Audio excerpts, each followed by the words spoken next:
Fala pessoal, tudo bem com vocês?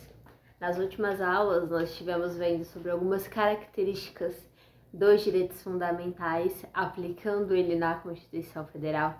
Vimos alguns exemplos práticos de cada um para tentarmos memorizarmos melhor, tentarmos entendermos melhor cada uma dessas características. E a gente vai ver, a partir de cada leitura, de cada inciso, o quanto elas se aplicam realmente nos direitos fundamentais previstos na Constituição. Então, para você que quer acompanhar, abre a Constituição Federal, artigo 5º, e vamos ler.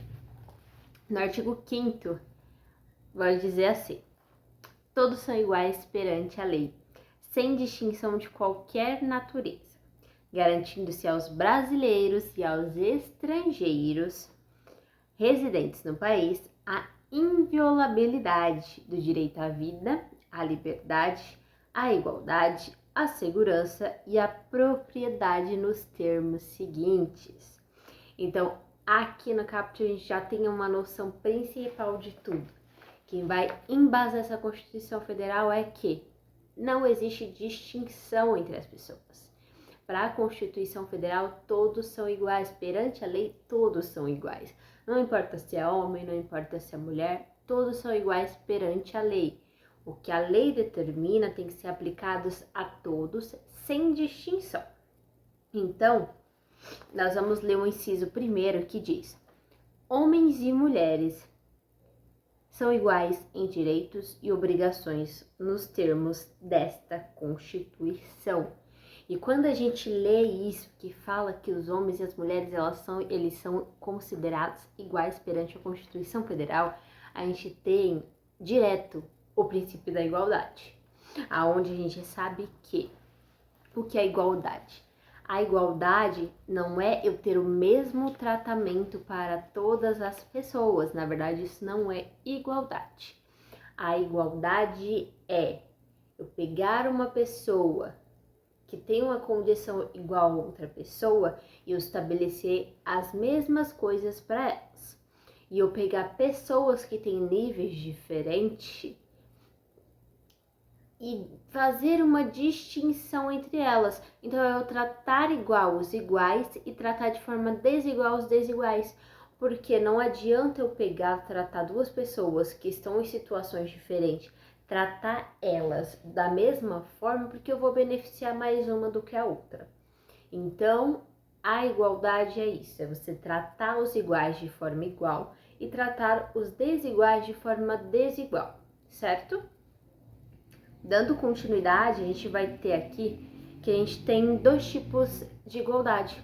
A gente tem a igualdade formal, onde todos são iguais perante a lei, sem privilégios ou discriminações arbitrárias, que a gente tem o seguinte caso: a lei ela deve ser aplicada da mesma forma para ricos e pobres. Então, não importa o poder aquisitivo da pessoa, a lei tem que ser aplicada da mesma forma para ambos. E a gente também tem a igualdade material, que é muito importante e que a gente vê muito isso na sociedade atual, que é o Estado ele tem que adotar medidas para reduzir uma desigualdade e garantir que todos tenham acesso ao mesmo direito.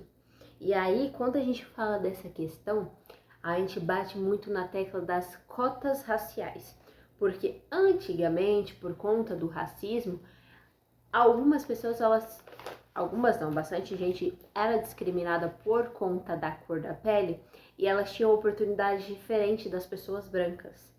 Então, essa parte da igualdade material visa você garantir que essas pessoas, elas possam ter os mesmos direitos que a outra sem qualquer tipo de discriminação.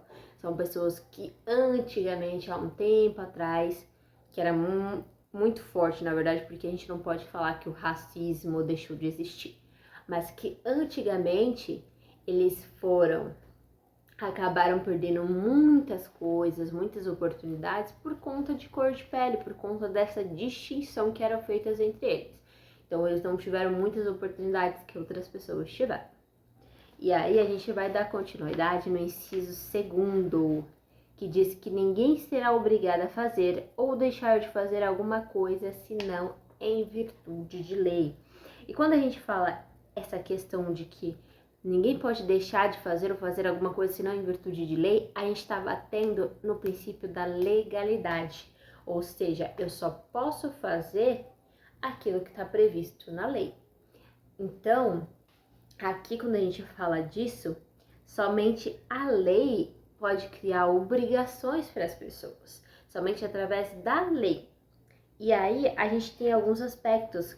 Para os cidadãos, significa que tudo que não for proibido por lei é permitido.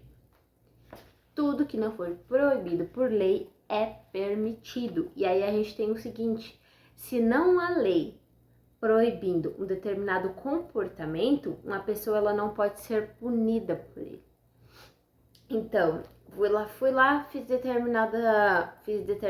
determinada atitude e agora querem me punir. Porém, na lei não há nenhuma previsão falando que eu não posso fazer aquilo. Então, eu não posso ser punido por algo que não está na lei falando que eu não posso fazer. E aí a gente tem, para o poder público, os agentes do Estado, eles só podem agir conforme o que está na lei. Então, o governo ele não pode cobrar, por exemplo, um imposto que não esteja previsto na lei. Então, eu não posso ser punido por algo que a lei não determina como punitível. Eu não posso fazer algo que na lei não estabelece que, se fizer, vai ser punido. Eu não posso.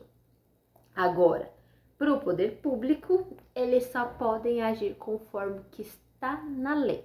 Então, tudo que a gente está falando aqui vai se basear na lei. Por isso que se chama princípio da legalidade. Tem que ser o que está previsto na lei.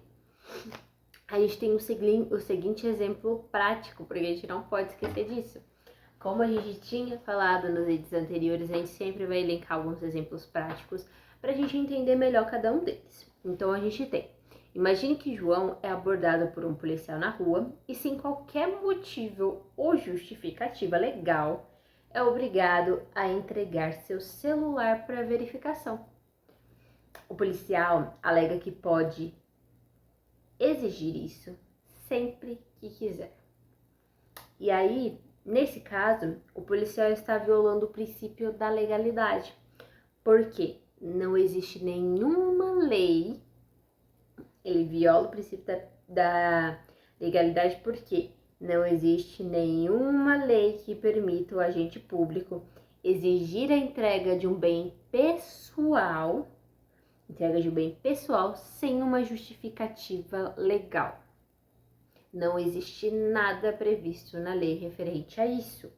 Então, o João pode recorrer à justiça alegando abuso de autoridade, porque o agente público, o poder público, ele só pode fazer o que está constando na lei. Se não está na lei, ele não pode fazer. Outro exemplo seria o seguinte: um prefeito que decide cobrar uma taxa extra de transporte público sem que haja previsão em lei. Essa cobrança seria inconstitucional, pois nenhum cidadão pode ser obrigado a pagar algo sem que haja uma lei estabelecendo isso. Então, fácil. O princípio da legalidade é isso: eu só posso fazer o que está na lei. Eu só posso ser punido pelo que está na lei. Se na lei não está constando nada, eu não posso praticar esse ato. Então, continuando nesse ponto.